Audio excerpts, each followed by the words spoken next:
to just use this platform to send a message to John Denham, the community secretary. Rather than funding Islamic group and religious groups, he actually should be supporting people like Assad, who's actually providing a solid opposition to the Islamists and the fundamentalists within the communities. Right, we have poetry for you. We have anti-injustice movement, which is a growing organization of poets, free thought rappers around the globe, who are fighting through a non-violent means for human rights. And the first poet is Christine. Christine.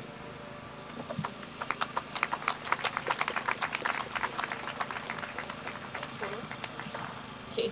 We at Aim for Justice are highly concerned about the fact that the education of Britons about Sharia law is almost null and void. It scares us when we speak to people and they don't realise that in Iran, women have not been forced to wear the hijab as a tradition, that this is a recent thing. A lot of people don't realise this. A lot of people don't realise that these laws are enforced, that these laws are not something that these women have had their whole lives. Many women are educated, scientists, doctors, lawyers. They're the same as us, westernised, forced under these sheets to stand and to deal with other people's religions that they don't believe in. So I've written a poem, and the poem is actually about Miss Iran of 1979. It's called Daughter of Spring. O daughter of spring, the time will come again for you to sing out loud and boldly before those men whose Torah, Bible, Quran, Zabur has thrown you face down in the floor. For 30 years of new tradition, you've lived a life of contrition, lived to serve a staid existence when once you lived without resistance. There are many phrases that are true, but none say, I belong to you. You lie to all in the name of God and Allah. You say that seeing our faces matters.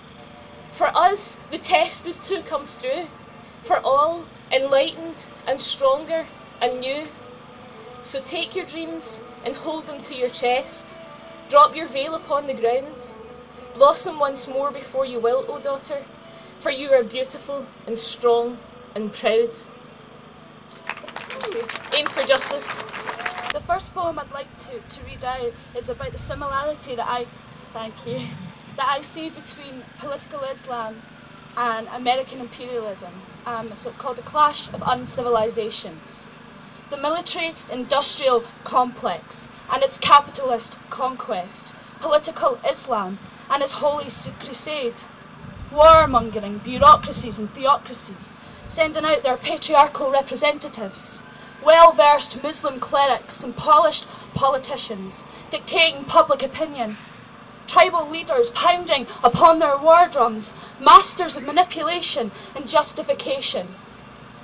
Western imperialism and religious extremism are just but two sides of the one spinning coin, demanding the ultimate sacrifice, that we lay down our right to life, for patriarchy and its authority to send its children out like expendable plastic pieces to the slaughter.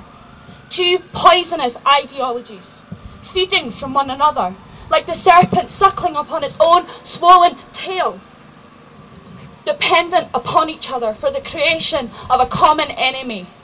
Its real enemy is you and me and our struggle for equality.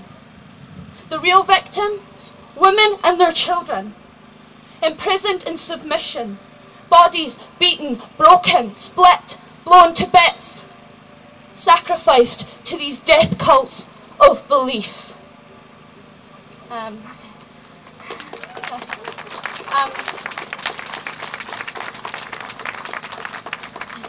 I've got two. So the second one is called Dirty Linen. Silenced by the puritanical left, helping to stitch up our lips with their political correctness, covering up Sharia and its political objectives, cultural relativism, the new weapon of choice. Fear of causing offence has become the best defence, as this language designed to unite us is subverted to divide us, with propaganda double-think. Granting freedom of religion for all. But what about freedom from religion as it rapes the female power to object to beliefs which have a dirty history? Hidden between blood-stained pages, these patriarchal verses and phrases, ripe for the patriarchal plucking, filled with sanctifications, to hate, to rape, to mutilate. Women, hidden behind the cloth, hanging out their dirty linen behind closed doors, while we look the other way, pretending that we can't see the similarities, so scared of the label racist, that we abandon Muslim women to fight patriarchy alone, while we sat back and relax, defend her right to choose, while we uphold the right of her religion to abuse, while the liberals hold Sharia up as a straight path. These oppressive regimes and their torture techniques, the perfect example of the Muslim way of life, as the apostates, academics and adulterers, infidels fleeing, stonings and beheadings, escaping to Britain in its promise of secular rights. But we are too busy defending religion and its rights that we're missing the real fight, the plight of individual women and their struggle for universal rights. There are some things which are worth standing up for. That a woman is equal to that of a man.